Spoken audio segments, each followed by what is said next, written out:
اب میرے پاس ایک اہم خبر شیئر کرنی ہے. توشہ خانہ کیس میں سپریم کورٹ کا بینچ تبدیل ہو گیا ہے. جسٹس یحییٰ آفریدی کی سربراہی میں 3 رکنی بینچ سماعت کرے گا.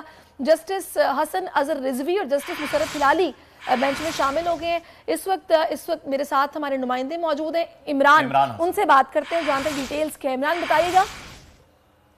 جی بالکل, کل تک جو اطلاعات تھیں, بلکہ صبح تک جو اطلاعات تھے اس کے مطابق جو بینچ تھا اس میں جسٹس یحییٰ آفریدی, جسٹس مظاہر النقوی اور جسٹس مشرف ہلالی صاحبہ شامل تھے.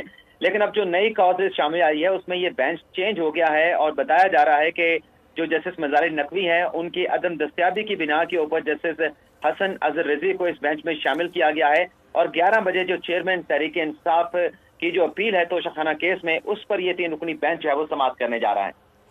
ٹھیک ہے عمران وسیم, بہت شکریہ ڈیٹیل سے آگاہ کیا. اچھا جی ساری صاحبہ, تو میرے خیال میں پروگرام میں جو ہے وہ ایک